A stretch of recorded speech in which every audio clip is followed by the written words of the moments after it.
Assalamualaikum warahmatullahi wabarakatuh, selamat datang. Apa kabar? Semoga kalian semua selalu dalam keadaan sehat dan bahagia, ya. Sebelum lanjut, jangan lupa dukung kami dengan klik tombol subscribe dan komen hadir untuk absennya. Selamat menonton. Sekolah Menengah Atas Mutiara bukanlah sekadar institusi pendidikan. Sekolah itu adalah monumen pemisahan kelas. Sekolah itu berdiri tegak, memancarkan aroma kesombongan yang terawat, dibangun dari marmer mahal yang didatangkan dari luar negeri, dan diselimuti oleh taman-taman tropis yang selalu dijaga kesegarannya. Udara di lorong-lorongnya terasa tipis, dipenuhi parfum bermerek mahal dan bisikan rencana liburan ke luar negeri. Di sanalah Rifki, yang berusia 17 tahun, berjuang untuk bernapas, seorang penyusup yang dibawa masuk oleh belas kasihan beasiswa dan kecerdasan yang tidak dapat disangkal. Rifki seringkali berdiri di ambang pintu kelasnya, jaket usangnya kontras tajam dengan seragam putih bersih yang dikenakan oleh teman-teman sebayanya. Jaket tersebut adalah satu-satunya pelindung pemuda itu dari rasa dingin yang selalu menyergap tulang-tulang yang kekurangan nutrisi. Tubuh pemuda itu kurus, bukan karena diet yang disengaja, melainkan karena kekurangan kronis. Perutnya sering bergejolak, dan rasa lapar yang akrab selalu menjadi suara latar dalam setiap pelajaran. Namun, di balik mata Rifki yang cekung, bersembunyi kecerdasan yang membara, fokus tajam yang merupakan satu-satunya senjata pemuda itu melawan dunia. Pagi itu, rasa lapar Rifki terasa sangat menusuk, lebih menyakitkan dari biasanya. Rimbunnya pohon Kamboja yang mengelilingi kantin sekolah terasa ironis. Di bawah naungan pohon-pohon rindang itu, para siswa kaya menyantap hidangan mewah, sementara Rifki hanya memiliki beberapa helai kertas tipis di dompetnya, uang yang harus ia simpan untuk ongkos bus dan sedikit beras untuk neneknya. Pahlawan miskin itu mencoba mengalihkan perhatiannya dengan buku fisikanya. Fisika adalah pelariannya. Hukum alam semesta yang rapi dan logis menawarkan kontras yang melegakan dari kekacauan brutal hidupnya. Rifki mencari sudut paling sunyi di lapangan sekolah yang luas, dekat dengan deretan jendela kaca setinggi langit-langit yang memantulkan langit biru yang cerah. Duduk di tangga marmer yang dingin, pemuda itu membuka buku pelajaran tua itu. Buku itu bukan miliknya. Buku itu adalah pinjaman yang sudah robek dan dipenuhi coretan, tetapi bagi Rifki, buku itu adalah sebuah artefak tak ternilai.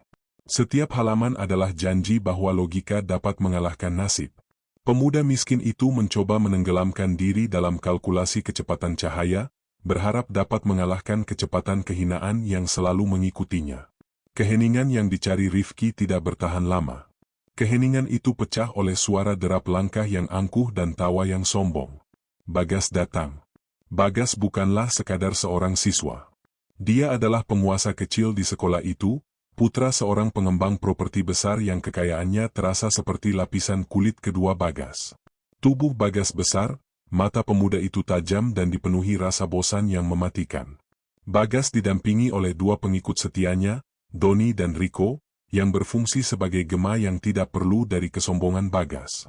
Ketiga pemuda itu adalah tiga ular berkepala dari sekolah tersebut, dan mereka selalu tahu persis di mana menemukan mangsa favorit mereka. Kedatangan mereka selalu membawa serta pergeseran energi kebebasan, dominasi, dan kepastian bahwa mereka dapat melakukan apapun tanpa konsekuensi. Lihat siapa ini, suara Bagas terdengar. Nadanya terdengar seperti pasir yang digosokkan ke kaca, tajam dan tidak menyenangkan. Sang jenius compang-camping, masih berkencan dengan buku lusuhnya. Rifki menundukkan kepala. Rimbawan muda itu berpura-pura tidak mendengar. Strategi bertahannya selalu sama, menjadi tidak terlihat, menjadi angin, menjadi udara. Rifki berharap jika dia tidak merespons, si pembuli itu akan kehilangan minatnya dan pergi. Pemuda yang dihina itu menarik napas panjang, mencium aroma tanah yang masih melekat di jaketnya, berusaha membumi. Namun, hari itu, Bagas memiliki hasrat yang lebih besar untuk kehancuran. Bagas mendekat, bayangan tubuhnya yang besar menyelimuti Rifki, merampas sedikit pun cahaya matahari yang dinikmati pemuda miskin itu. Bagas berdiri di depan Rifki. Di tangan Bagas terdapat sebuah cangkir plastik kristal yang berisi minuman smoothie eksotis berwarna merah muda cerah. Minuman yang harganya bisa memberi makan Rifki dan neneknya selama seminggu penuh. Aroma buah-buahan tropis dari minuman itu menusuk hidung Rifki, sebuah pengingat brutal akan dunia yang tidak akan pernah bisa disentuhnya. Rifki mencium manisnya kelapa dan lecinya, perpaduan yang memuakkan bagi perut yang kosong. "Hei, miskin," Bagas mendesis, menggunakan sebutan yang paling dibenci Rifki. "Angkat kepalamu. Aku sedang berbicara denganmu. Jangan mempermalukan kami dengan pura-pura tuli." Rifki perlahan mengangkat wajahnya. Matanya yang gelap bertemu dengan tatapan menghina Bagas. Mata Rifki, meskipun cekung, menyimpan kemarahan beku yang hanya bisa dilihat oleh hati yang jahat. Tindakan itu terjadi tiba-tiba, dengan kejam dan tanpa peringatan. Bagas mengayunkan cangkirnya. Minuman merah muda yang dingin dan kental itu tidak tumpah secara tidak sengaja.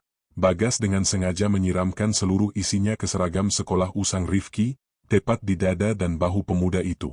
Rifki tersentak. Rasa dingin dari cairan itu menyebar dengan cepat, diikuti oleh rasa lengket yang memalukan. Seragamnya yang sudah dicuci dengan susah payah kini berlumuran noda merah muda yang menjijikkan. Noda itu terasa seperti cap yang ditempelkan di dada Rifki, kemiskinan yang tidak bisa dicuci. Cairan lengket itu meresap, dan rasa malu itu terasa begitu dalam hingga Rifki berharap dia bisa lenyap, menjadi atom yang tak terlihat. Tawa Doni dan Riko meledak, tawa yang bergema di lorong, menarik perhatian beberapa siswa lain yang segera membentuk lingkaran penonton yang penuh rasa ingin tahu dan jijik. Mereka melihat Rifki bukan sebagai korban, tetapi sebagai hiburan yang murah. "UPS," kata Bagas, tanpa sedikit pun penyesalan. "Tangan saya terpeleset. Sungguh memalukan, kan? Baju putihmu yang kumal itu sekarang terlihat lebih menjijikkan. Oh, tunggu, apakah kamu punya baju lain, Rifki? Atau kamu akan mencuci itu di kali, seperti yang dilakukan oleh keluargamu? Di sungai keruh yang penuh lintah, sama seperti tempat tinggalmu?" Hinaan itu menusuk langsung ke jantung kebanggaan terakhir Rifki, neneknya dan tempat tinggalnya yang sederhana. Rifki merasakan air mata panas menggenang, tetapi rimbawan muda itu menahannya. Air mata adalah pengakuan kekalahan, dan Rifki menolak kalah. Andi, sang anak miskin, merasakan sesuatu yang dingin dan keras pecah di dalam dirinya. Rasa dingin dari minuman itu tidak sebanding dengan rasa malu yang membakar yang menjalar dari lehernya hingga ke ujung jarinya. Rifki mencengkeram buku fisikanya, buku yang menjadi satu-satunya pelabuhan aman pemuda itu, satu-satunya benda yang mewakili harga dirinya. Bagas melihat cengkeraman Rifki pada buku. Bagas, sang penguasa kecil, tidak akan pernah puas dengan kehancuran setengah-setengah. Bagas ingin mengambil segalanya. Bagas ingin memastikan Rifki tidak punya harapan lagi, tidak ada tempat untuk bersembunyi. "Buku ini lagi," Bagas mendengus. "Apa, kau berharap Newton dan Einstein akan memberimu uang jajan? Betapa menyedihkan. Sainsmu tidak bisa membelikanmu celana yang layak." Bagas tiba-tiba mencengkeram buku pelajaran itu dari tangan Rifki. Pemuda kaya itu membalik-balik halamannya dengan ejekan. Bagas menemukan halaman yang paling sering dibaca Rifki, bab tentang keseimbangan gaya dan energi. Bagian yang berbicara tentang kekuatan yang setara dan berlawanan. Dengan seringai kejam yang merobek wajahnya, Bagas merobek halaman itu dengan kejam menjadi 2 bagian, lalu menjadi 4. Suara kertas yang robek itu terdengar sangat keras di tengah keheningan, memotong tawa penonton, mengakhiri ilusi perdamaian Rifki. "Sampah," kata Bagas, melemparkan potongan-potongan kertas itu ke wajah Rifki. "Itu yang kamu dan buku-bukumu itu. Tidak berguna. Sama seperti masa depanmu. Kamu akan kembali ke gubuk reotmu, dan di sana kamu akan membusuk." Hinaan kali ini tidak hanya menyentuh pakaian atau status. Hinaan itu menyerang jiwa dan harapannya yang terakhir. Buku itu, yang merupakan janji masa depan, kini hancur. Ini adalah pelanggaran terhadap satu-satunya hal suci dalam kehidupan Rifki. Saat potongan-potongan halaman fisika itu mendarat di noda merah muda di seragam Rifki, perasaan itu datang. Itu bukan lagi amarah yang biasa.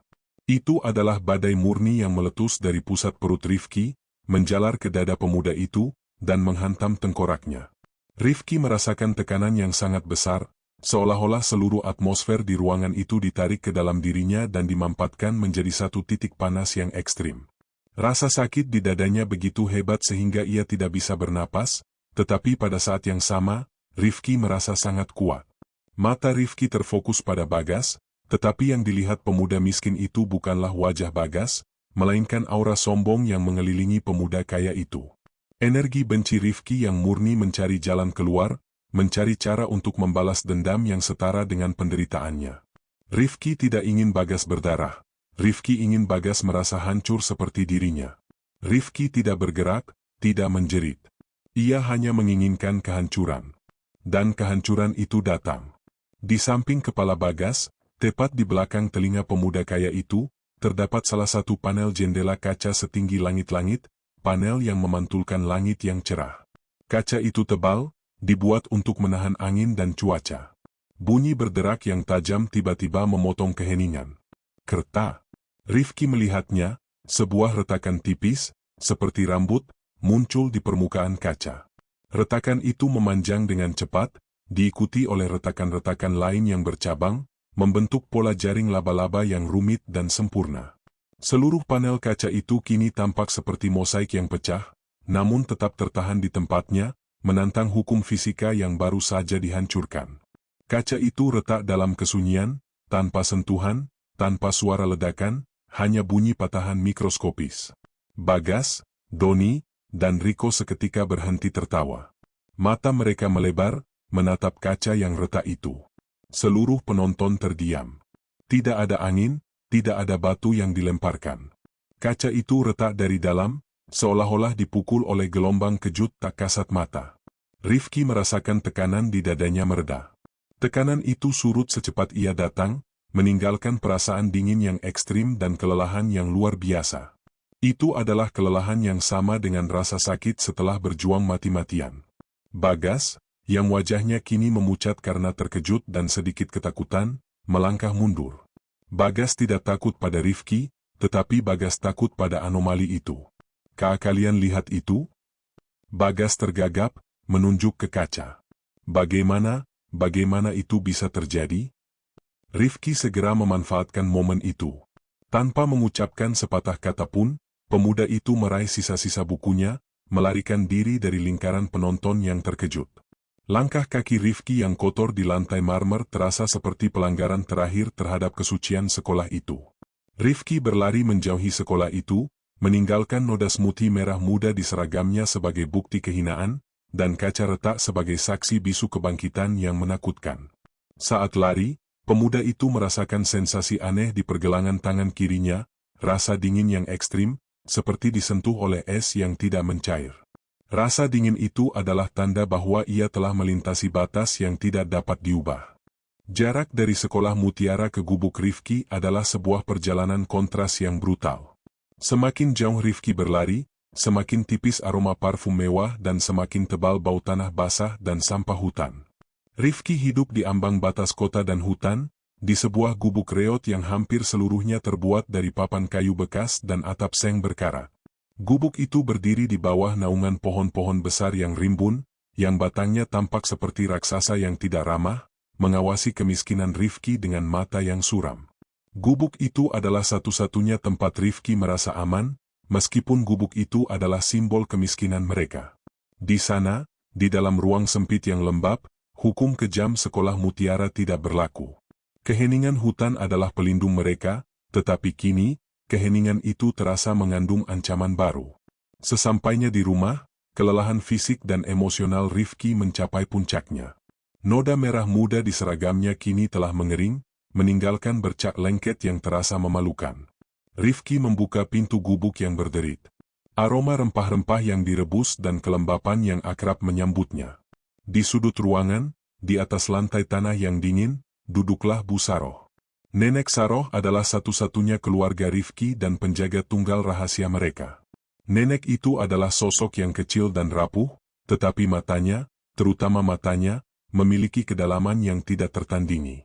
Mata Nenek Saroh berwarna gelap, tetapi jika dilihat lebih dekat, mata itu tampak memancarkan kilau perak samar yang hanya terlihat di bawah pencahayaan tertentu. Tangan Nenek Saroh kasar dan keriput, tangan seorang wanita yang telah bekerja keras dan menyimpan rahasia selama hidupnya. Nenek itu selalu bergerak dengan kehati-hatian yang berlebihan, seolah-olah setiap gerakan dapat memecahkan sesuatu yang rapuh di sekitar mereka. Nenek Saroh sedang membersihkan daun-daun kering. Beliau tidak menoleh saat Rifki masuk, tetapi nenek itu merasakan kegelisahan yang dipancarkan cucunya. Nenek Saroh merasakan getaran dingin di udara yang tidak seharusnya ada di gubuk yang hangat. "Kamu terlambat," ujar Nenek Saroh, suaranya kering seperti keripik daun, tetapi penuh otoritas.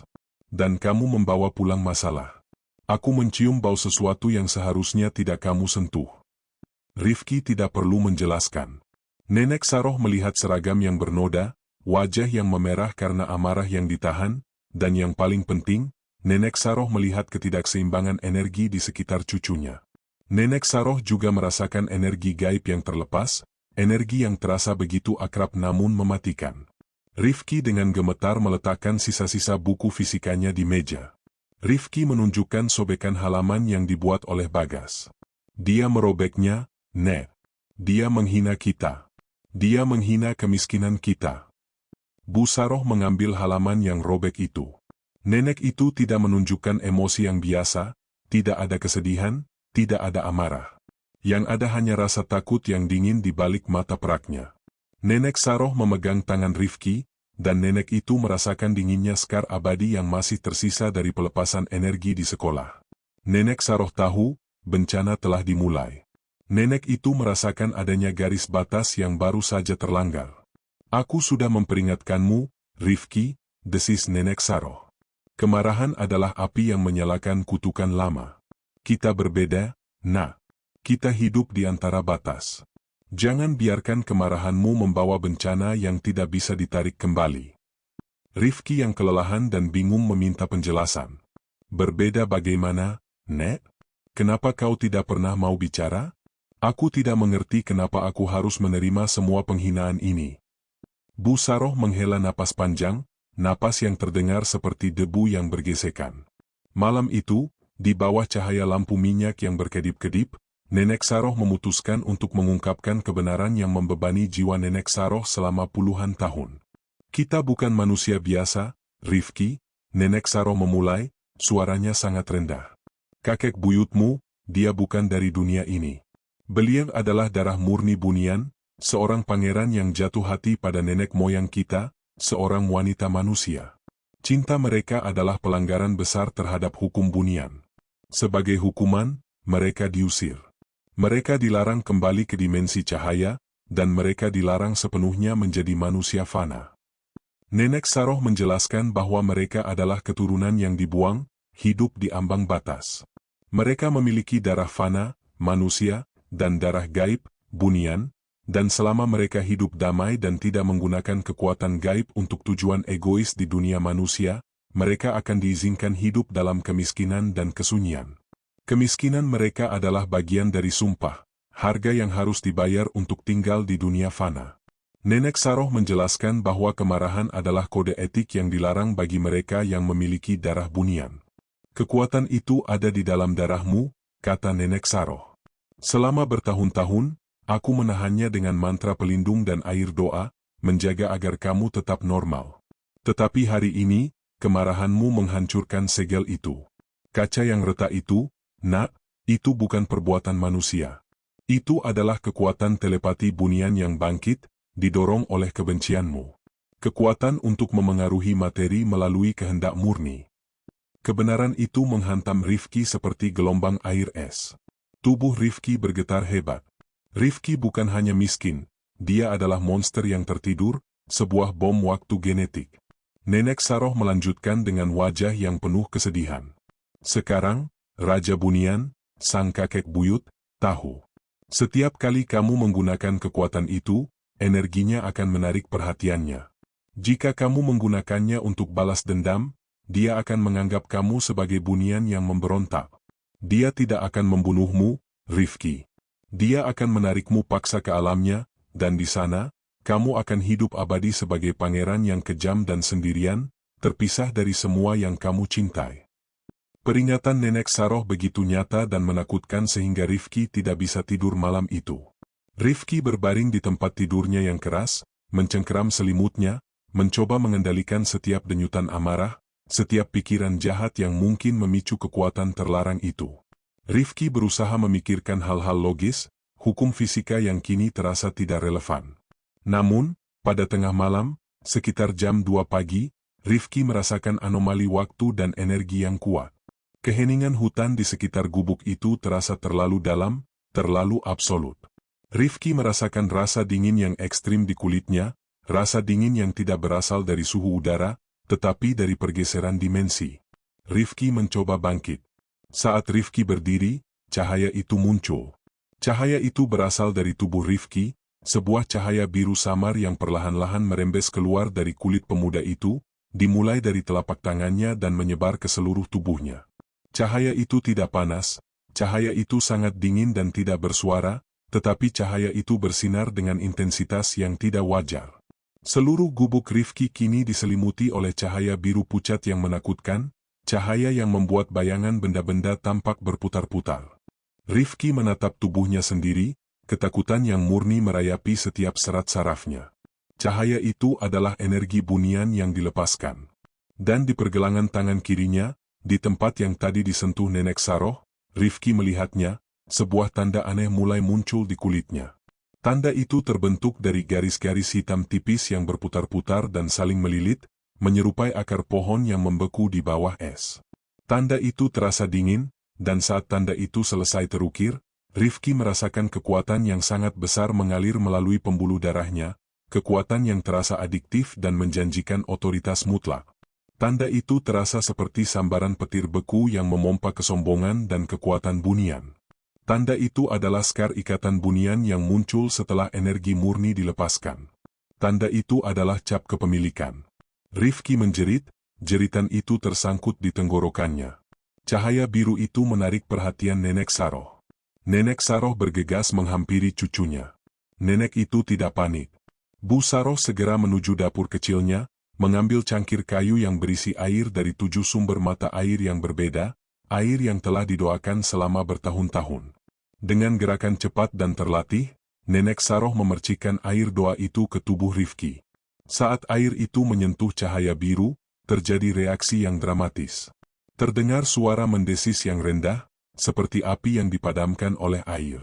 Cahaya biru itu berkedip-kedip, bergetar hebat, dan kemudian lenyap sepenuhnya, seolah-olah ditarik kembali ke dalam pusat jiwa Rifki. Rifki ambruk ke lantai, kelelahan total dan kedinginan.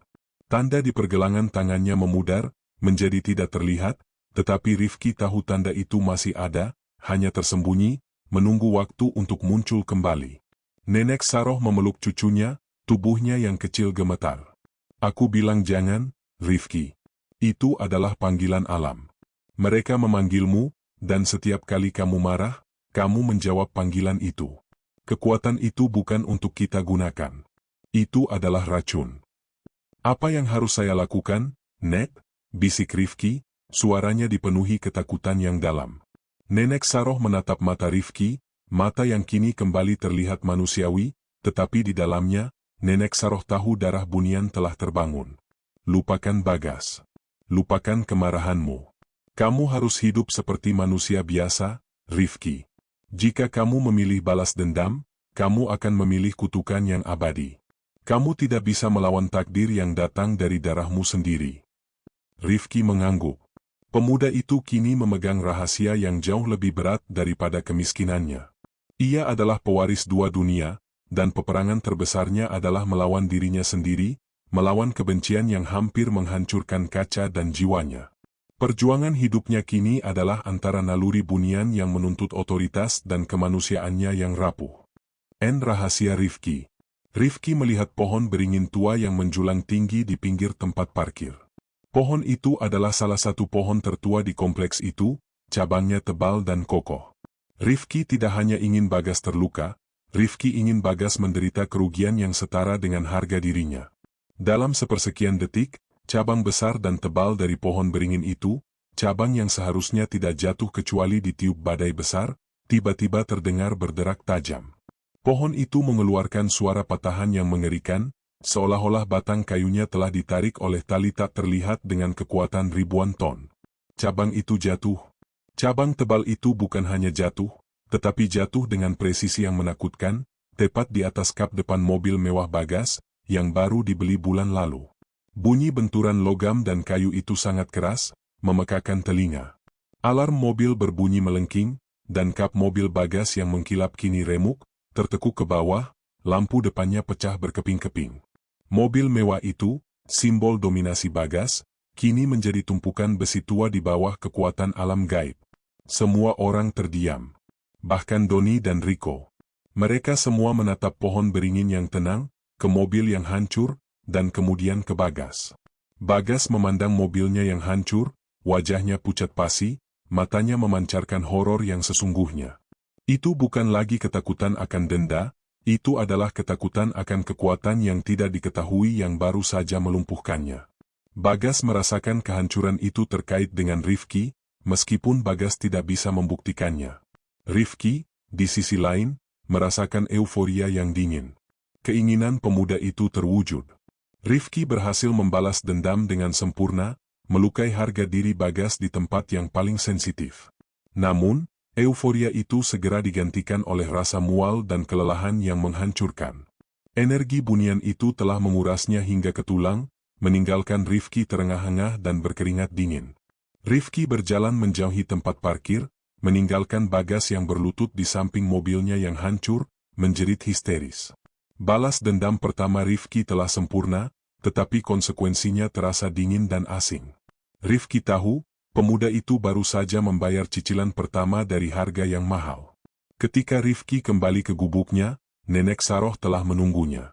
Wajah nenek itu tidak lagi menunjukkan kesedihan, melainkan kemarahan yang dalam dan ketakutan yang mendalam. Bu Saroh melihat jejak energi telekinesis yang brutal yang mengikuti cucunya. Nenek itu tahu, insiden di tempat parkir itu adalah pelanggaran yang tidak bisa diampuni. Nenek Saroh tidak perlu bertanya. Aura Rifki yang gelap dan kelelahan total yang dirasakan pemuda itu sudah cukup menjadi bukti. Aura itu kini terasa dingin dan sombong, sangat bunian, sangat tidak manusiawi. Kamu telah melakukannya, kata Nenek Saroh, suaranya bergetar. Kamu melanggar sumpah yang dibuat oleh leluhur kita. Kamu menggunakan darah bunian untuk menghancurkan kehidupan fana demi dendam yang picik. Nenek Saroh dengan cepat memeriksa pergelangan tangan Rifki. Skar ikatan bunian itu, yang kemarin hanya tersembunyi, kini menonjol di kulitnya, berwarna hitam pekat, seperti tinta yang baru saja diukir dan belum mengering. Tanda itu terasa dingin, tetapi memancarkan energi yang gelap, sebuah tanda bahwa jiwa Rifki kini condong ke dimensi bunian. Nenek Saroh menjelaskan dengan nada yang menyakitkan, nenek moyang kita bersumpah. Jika keturunan kami menggunakan darah mereka untuk mendominasi atau menghukum manusia, Raja Bunian akan memiliki hak mutlak atas jiwamu. Nenek Saroh melihat kepastian takdir yang tidak dapat dihindari di mata cucunya. Nenek Saroh kemudian mengungkapkan rahasia yang paling gelap. Kita bukan hanya dibuang, kita adalah pengkhianat di mata raja. Kakek buyutmu, Raja Bunian, adalah sosok yang kejam dan tak kenal ampun. Dia tidak akan membiarkan darahnya sendiri dinodai oleh kejahatan fana tanpa hukuman. Kamu telah meninggalkan jejak energi yang terlalu besar, dan sekarang, mata-mata sang raja akan datang. Bu Saroh menunjuk ke ambang pintu gubuk. Rifki melihatnya, sebuah jejak kaki di tanah yang lembab, tetapi itu bukan jejak kaki manusia. Jejak kaki itu ramping dan terlalu panjang, dan di sekelilingnya, rumput-rumput kecil tampak membeku dan layu. Itu penjaga batas, bisik Nenek Saroh, matanya memancarkan teror yang sesungguhnya. Mereka telah mengawasimu sejak insiden kaca. Sekarang, dengan seranganmu terhadap anak itu, mereka akan memastikan kamu siap untuk ditarik ke alam bunian. Mereka datang untuk memverifikasi bahwa kamu adalah anak bunian yang rusak, seorang pemberontak yang memilih kemarahan fana daripada keabadiannya. Rifki merasakan kengerian yang dalam, tetapi juga rasa puas yang aneh. Pemuda itu tidak hanya menghancurkan mobil Bagas, Rifki telah menarik nasib buruk yang jauh lebih besar. Pemuda itu kini berada di persimpangan jalan, memilih kembali menjadi miskin dan lemah, atau memilih menjadi kuat dan dikutuk. Darah bunian di dalam diri Rifki kini menuntut lebih banyak kehancuran dan kontrol. Meskipun ancaman Raja Bunian terasa nyata dan kehadiran penjaga batas terasa dingin di sekitar gubuk mereka, hasrat Rifki untuk memiliki kekuatan mengalahkan akal sehatnya. Rifki telah mencicipi manisnya balas dendam dan keindahan otoritas. Rifki menyadari bahwa satu-satunya cara untuk bertahan hidup kini adalah dengan menjadi lebih kuat dari Raja Bunian itu sendiri, sebuah pemikiran yang gila dan sombong. Nenek Saroh, yang semakin lama semakin terlihat rapuh, menghabiskan waktunya dengan melakukan ritual pelindung di sekitar gubuk. Bu Saroh mencoba membangun kembali segenggam harapan untuk cucunya, tetapi energi gelap Rifki terlalu kuat. Rifki, di sisi lain, menghabiskan waktunya untuk mempelajari asal-usulnya. Rifki mengobrak-abrik peti tua Nenek Saroh. Akhirnya, Rifki menemukan sebuah buku kecil bersampul kulit yang tebal, buku yang terlihat sangat tua dan diselimuti debu dimensi.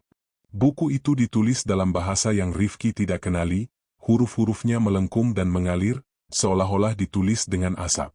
Namun, Rifki menyentuh buku itu, dan kekuatan bunian yang ada di dalam dirinya memungkinkan Rifki untuk memahami isinya melalui telepati. Buku itu adalah catatan leluhur, sebuah jurnal spiritual yang merinci sejarah garis keturunan bunian mereka. Jurnal itu mengonfirmasi setiap perkataan Nenek Saroh. Dan yang paling penting, jurnal itu merinci sebuah ritual terlarang, kontrak kekuatan dengan roh liar bunian.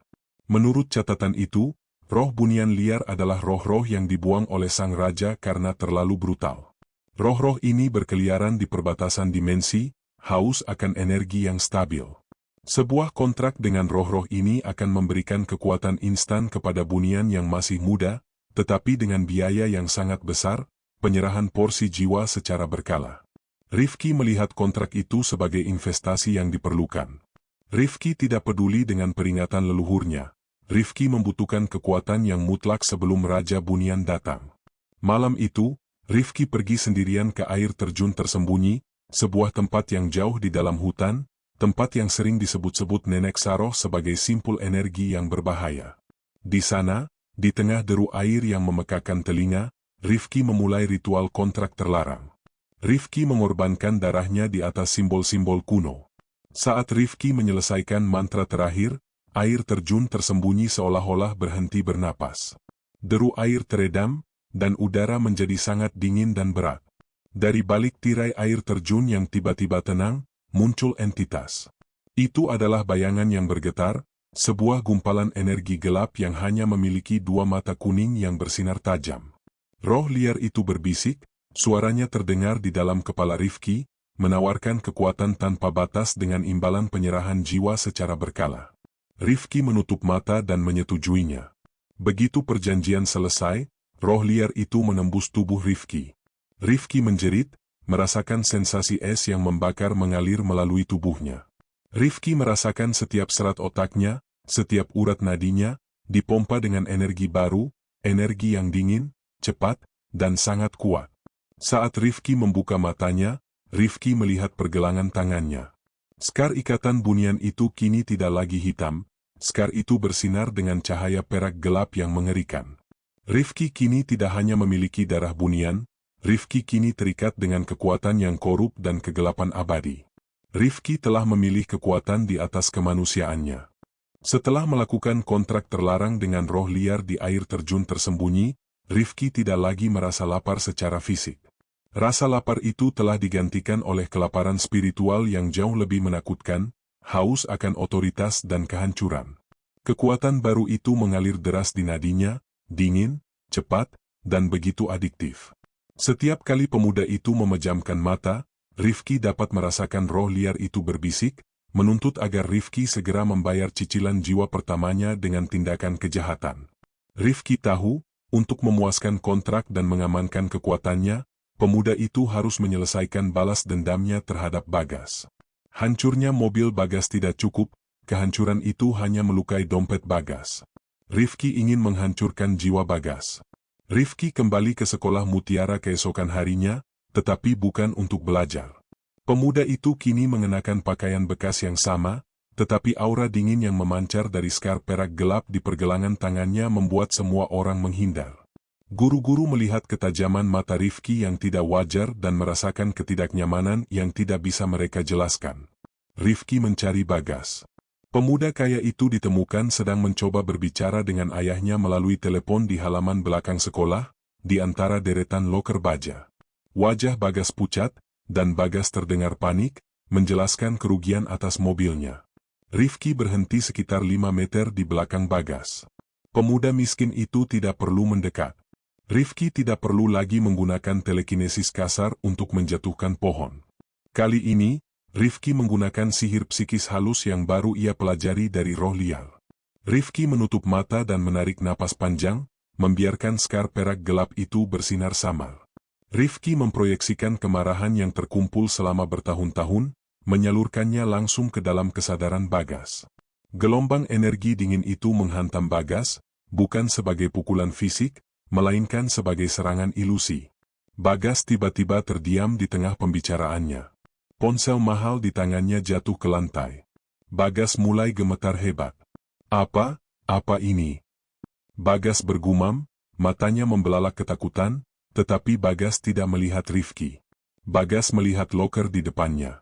Rifki memaksakan ilusi. Rifki membuat Bagas melihat loker-loker baja itu hidup.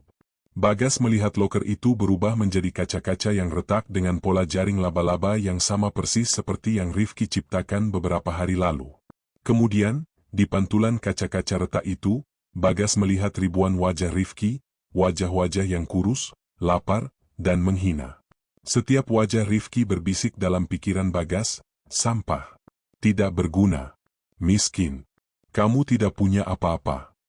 Rifki tidak hanya membuat Bagas melihat ilusi, Rifki menghilangkan salah satu jangkar realitas Bagas. Rifki menggunakan kekuatan buniannya untuk memutus Bagas dari rasa keamanan dan dominasinya. Bagas menjerit, jeritan itu sangat mengerikan. Bagas mulai merobek pakaiannya sendiri, mencakar kulitnya, mencoba membersihkan dirinya dari noda kehinaan yang hanya bisa Bagas lihat. Bagas berhalusinasi, percaya bahwa dirinya kini juga berlumuran smoothie merah muda dan kotoran. Pergi. Aku kaya. Aku tidak miskin. Bagas berteriak, suaranya pecah, berlutut dan memohon ampun pada loker-loker yang berhalusinasi itu. Seluruh siswa dan guru menyaksikan adegan itu. Mereka tidak melihat loker yang retak atau wajah Rifki yang berbisik. Mereka hanya melihat Bagas, sang penguasa, menjadi gila dalam sekejap mata. Rifki merasakan roh liar itu tertawa dingin di dalam jiwanya. Kontrak itu terbayar. Jiwa Bagas telah hancur total, pemuda kaya itu tidak akan pernah bisa kembali menjadi sosok yang sombong dan berkuasa. Bagas kini menjadi gila permanen, dikutuk untuk selamanya melihat bayangan Rifki di setiap kaca yang retak. Keterlibatan gaib. Rifki kembali ke gubuknya, merasakan kelelahan yang sama setelah insiden mobil, tetapi kini ada kekosongan di dalam jiwanya. Kontrak itu telah mengambil sedikit bagian dari kebahagiaan dan kemanusiaan Rifki. Namun, kepuasan itu tidak bertahan lama. Saat Rifki memasuki gubuk, Rifki mencium bau tembaga dan kekuasaan yang asing. Rifki melihat Nenek Saroh berdiri di tengah ruangan, wajah nenek itu pucat pasi, matanya memancarkan kilau perak yang sangat kuat, seperti 2 bulan sabit. Kamu telah menyelesaikannya, kata Nenek Saroh, suaranya sangat serak. Tetapi dengan harga yang mengerikan. Kamu tidak hanya menghancurkan jiwanya, kamu juga menjual jiwamu sendiri ke roh liar. Nenek Saroh kemudian menunjuk ke tanah di dekat tungku. Di sana, di antara perabotan gubuk yang sederhana, terdapat jejak kaki gaib yang baru dan banyak. Bukan hanya 1 atau 2 pasang seperti sebelumnya, tetapi puluhan jejak kaki ramping yang menuju ke satu titik, tempat Rifki berdiri. Mereka mengelilingi kita, bisik Nenek Saroh. Raja Bunian tidak hanya mengirim mata-mata, Raja Bunian mengirim pengawas dan penjaga batas untuk memastikan kamu tidak melarikan diri. Mereka melihat kekejaman yang kamu lakukan pada anak kaya itu. Mereka melihat bahwa kamu adalah ancaman yang matang untuk ditarik paksa. Nenek Saroh ambruk ke lantai, terengah-engah. Rifki menyadari bahwa ritual pelindung Nenek Saroh telah runtuh sepenuhnya. Kekuatan bunian jahat yang Rifki serap telah mengontaminasi aura gubuk itu, membuat Nenek Saroh sakit parah. Rifki kini adalah senjata yang terlalu kuat untuk dilindungi oleh pelindung fana. Nenek Saroh meraih tangan Rifki, dan nenek itu menatap skar perak gelap di pergelangan tangan cucunya. Nenek Saroh merasakan kegelapan roh liar itu. Tiba-tiba, bayangan di jendela gubuk Rifki menjadi terlalu tebal.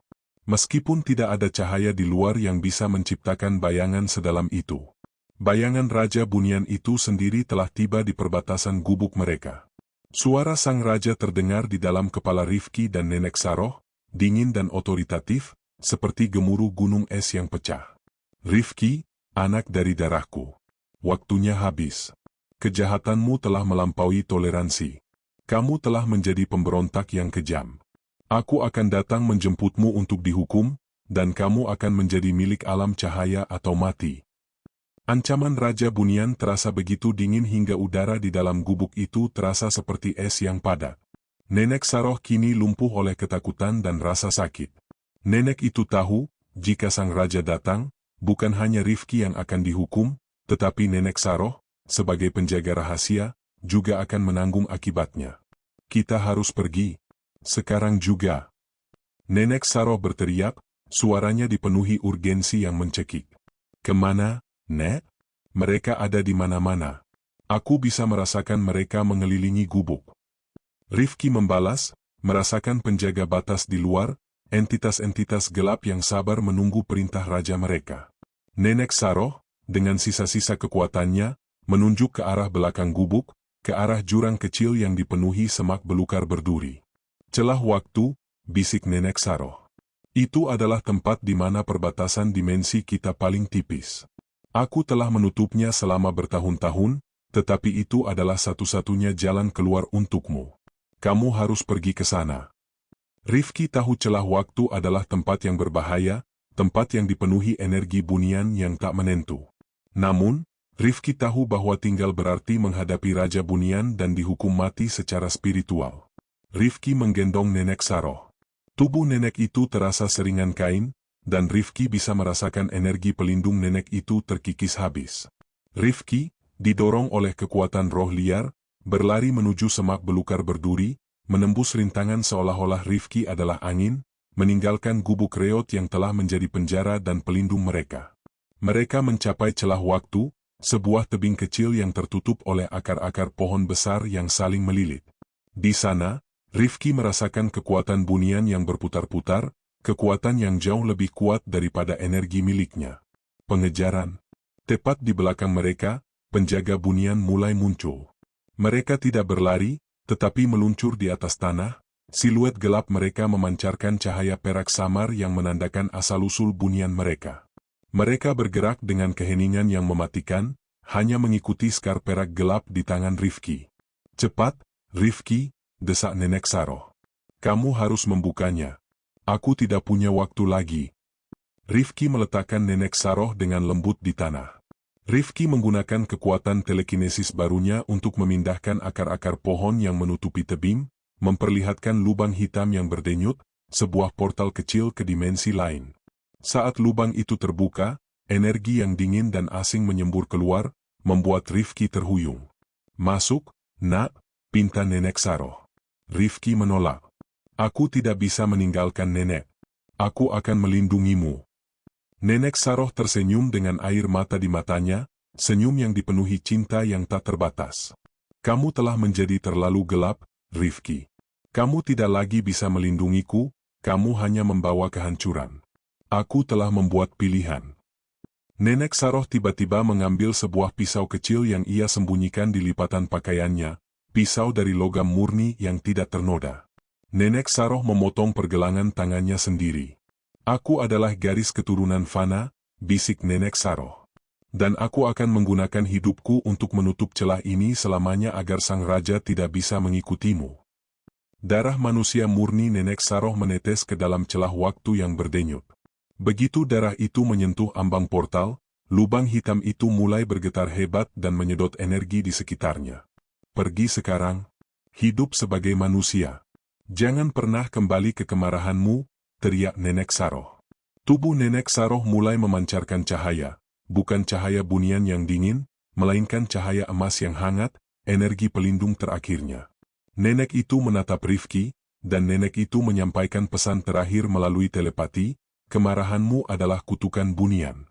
Kelemahanmu adalah kekuatan manusiamu. Rifki menjerit melihat adegan itu. Rifki mencoba meraih Nenek Saroh, tetapi terlambat. Dengan ledakan energi emas yang besar, Bu Saroh lenyap. Nenek itu telah mengorbankan dirinya, mengubah seluruh energinya menjadi segel abadi yang menutup celah waktu di perbatasan itu. Pusat energi itu kini tertutup rapat, menghilang di balik akar-akar yang kembali melilit. Keheningan segera menyergap hutan. Rifki ditinggalkan sendirian, basah oleh air mata, dengan skar perak gelap yang kini terasa dingin dan sunyi. Rifki berhasil melarikan diri dari Raja Bunian, tetapi Rifki membayar dengan harga yang paling mahal, kehilangan satu-satunya jangkar kemanusiaannya.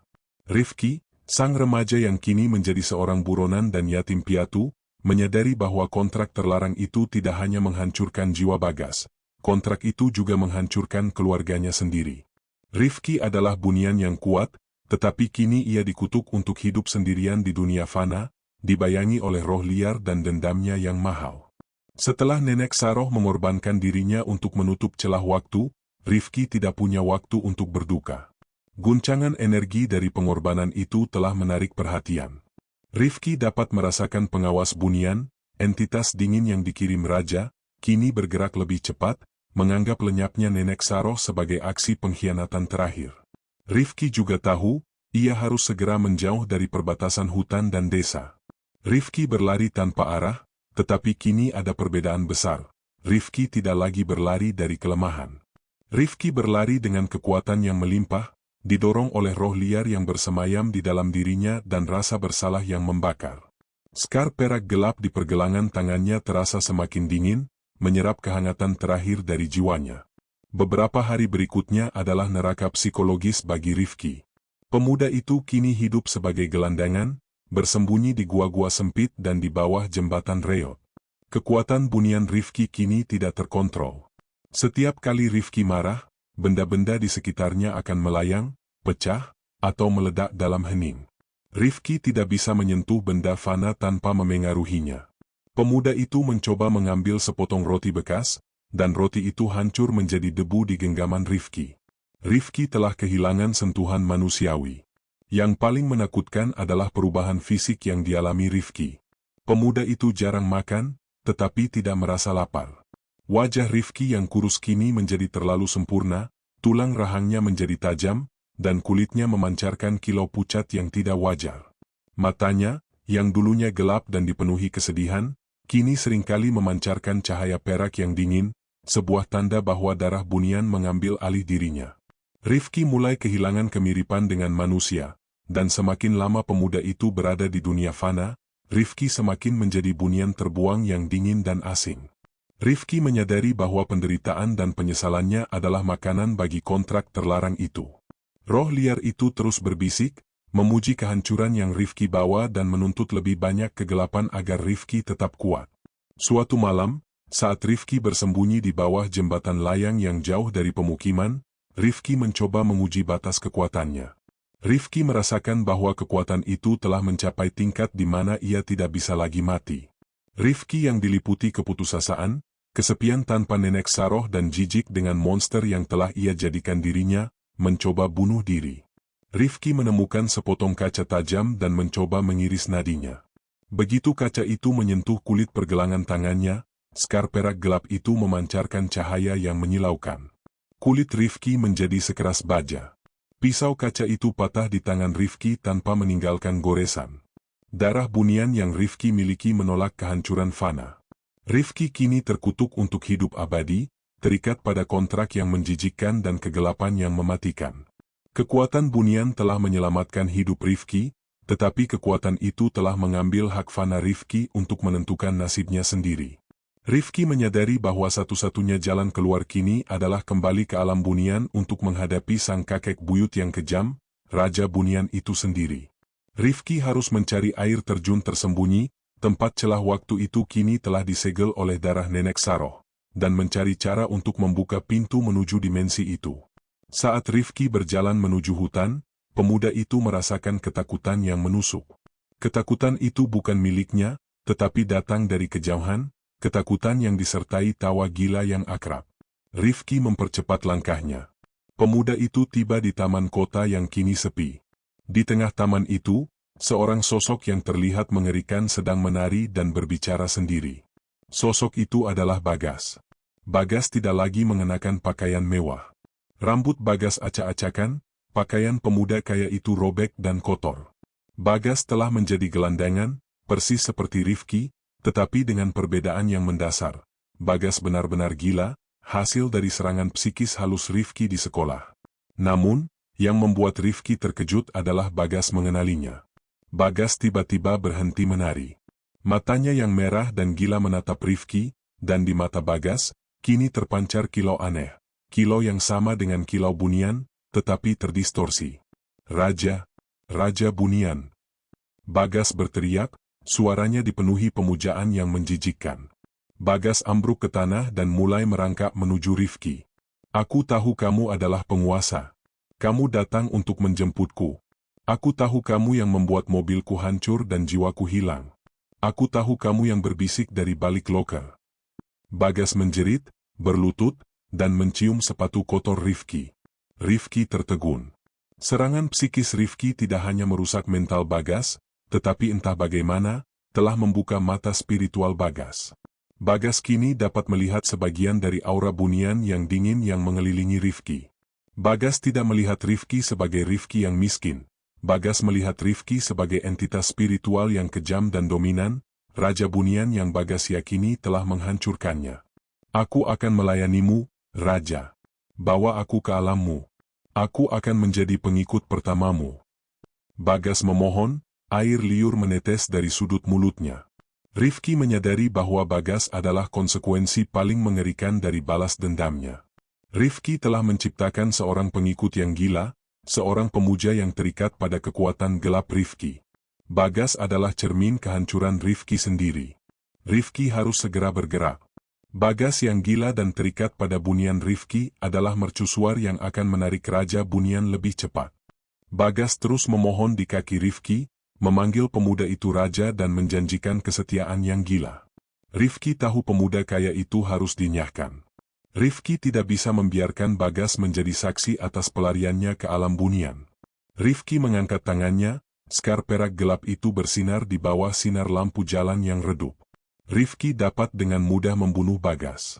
Rifki bisa menggunakan telekinesis untuk mematahkan leher Bagas dalam sekejap, atau Rifki bisa menguras sisa-sisa kewarasan Bagas hingga Bagas menjadi koma. Roh liar itu berbisik, mendesak Rifki, bunuh dia. Akhiri kelemahannya. Bayar cicilan jiwa itu. Rifki menutup mata. Rifki merasakan kekuatannya berpusat, siap untuk melepaskan serangan mematikan. Namun, Rifki tiba-tiba teringat kata-kata terakhir Nenek Saroh, kemarahanmu adalah kutukan bunian. Kelemahanmu adalah kekuatan manusiamu. Jika Rifki membunuh Bagas, Rifki akan menjadi bunian sepenuhnya, kejam, tanpa hati, dan abadi, terikat pada roh liar. Rifki akan mengkhianati pengorbanan Nenek Saroh yang telah mati untuk menjadikannya manusia. Rifki menarik kembali kekuatannya. Rifki tidak bisa membunuh Bagas. Rifki tidak bisa membiarkan kejahatan bunian memenangkan pertempuran moral ini. Rifki menggunakan kekuatan telekinesis non-mematikan. Rifki mendorong Bagas dengan gelombang kejut, tidak cukup kuat untuk membunuh, tetapi cukup kuat untuk membuat Bagas jatuh ke semak-semak dan pingsan. Rifki melihat Bagas yang pingsan, wajahnya yang gila dan penuh pengabdian itu terasa seperti kutukan abadi. Rifki tahu, pemuda itu telah memilih untuk tetap menjadi setengah manusia, menjaga kelemahan itu sebagai tameng terakhirnya melawan keabadian yang jahat. Pencarian dan pintu terbuka.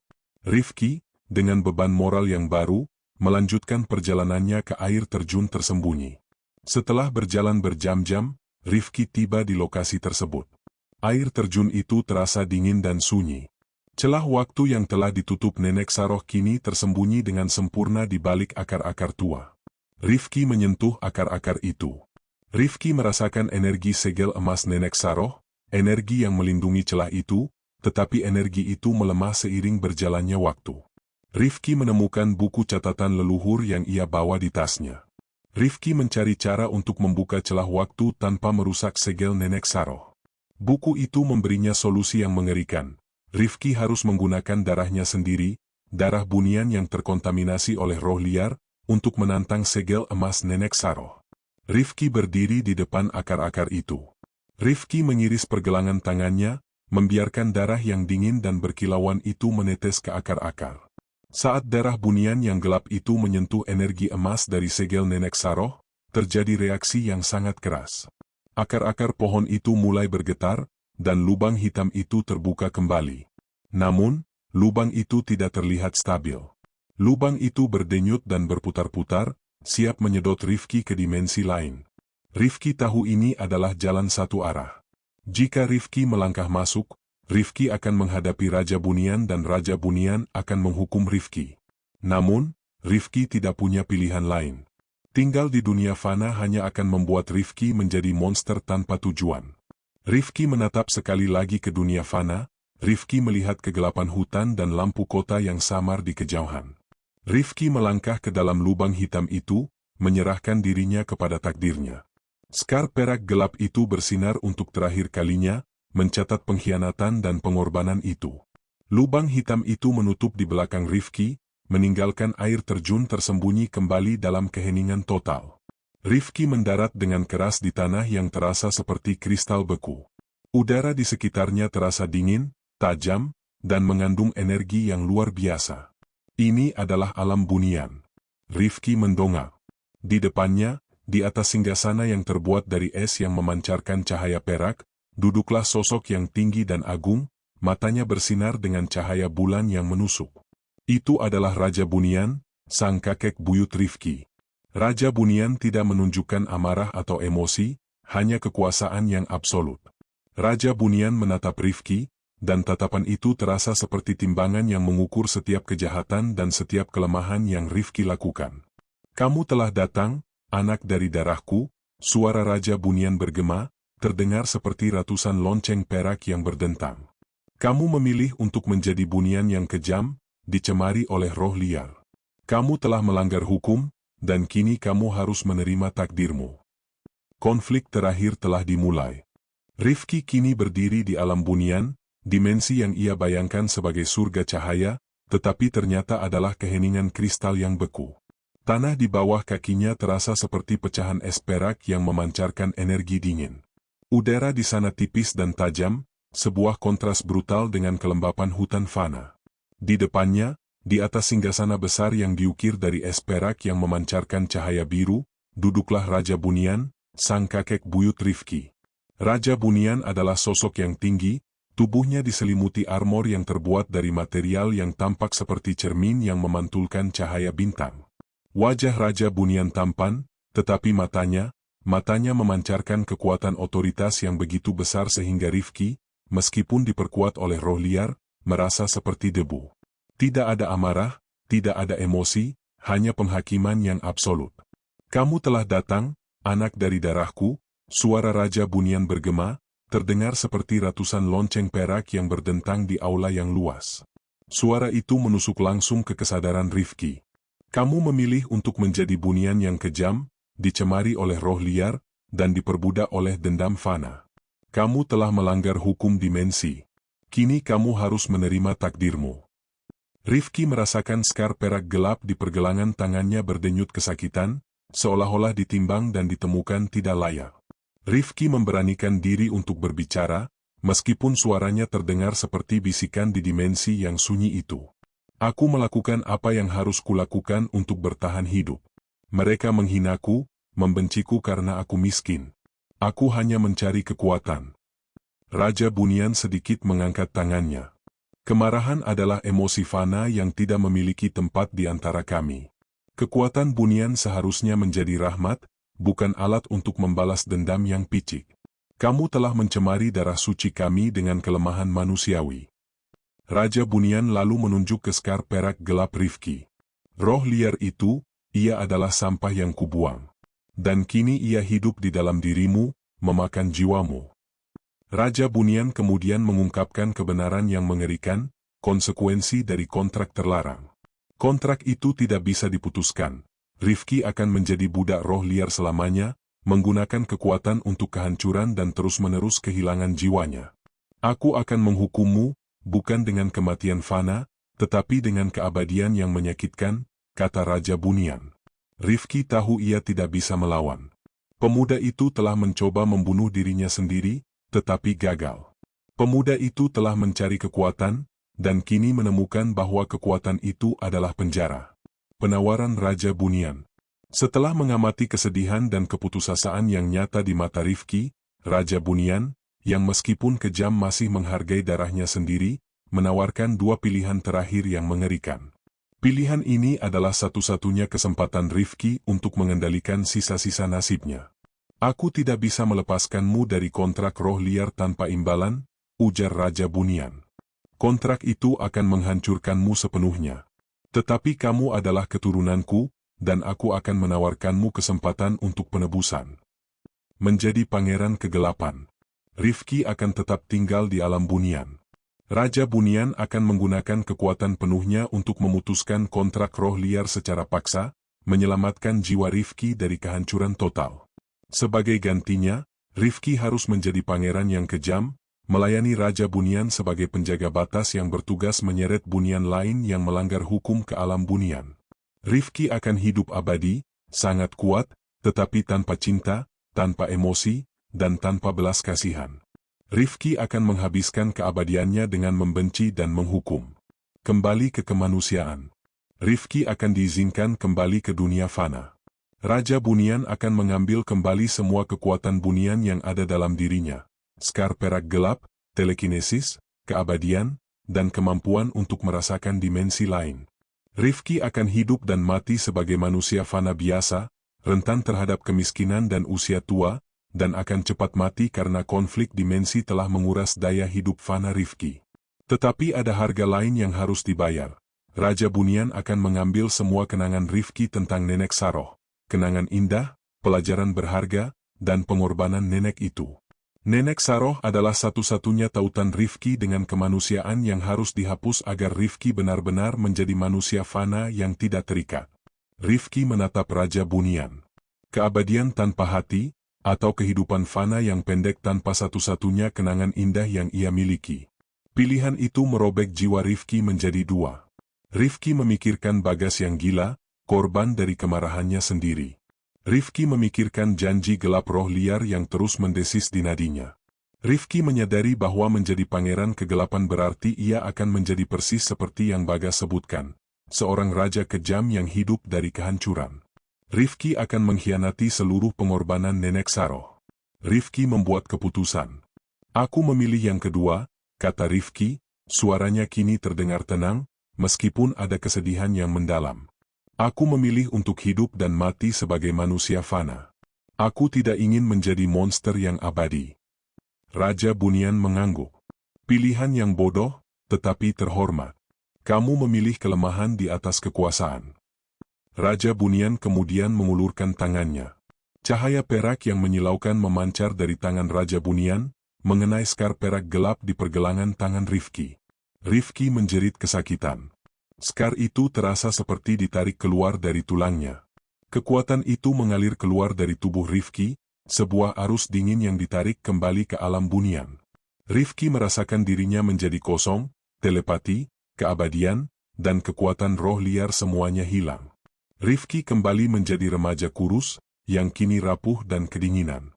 Kemudian datanglah bagian yang paling menyakitkan, kenangan Nenek Saroh. Rifki mencoba memikirkan wajah Nenek Saroh, suaranya, aroma gubuk mereka, dan pengorbanan Nenek Saroh di celah waktu. Tetapi seolah-olah tabir dingin turun di dalam pikiran Rifki. Wajah Nenek Saroh menjadi kabur, suara Nenek Saroh menjadi bisikan yang tidak dapat dipahami, dan rasa sakit dari pengorbanan itu lenyap. Rifki mencoba berjuang, tetapi itu sia-sia. Raja Bunian telah mengambil harga yang diminta, kemanusiaan Rifki yang terkasih. Raja Bunian menyelesaikan ritual itu. Rifki merasakan sentakan terakhir. Kembalilah ke duniamu, Rifki. Kamu kini adalah manusia seutuhnya. Rifki terjatuh, dan alam Bunian berputar.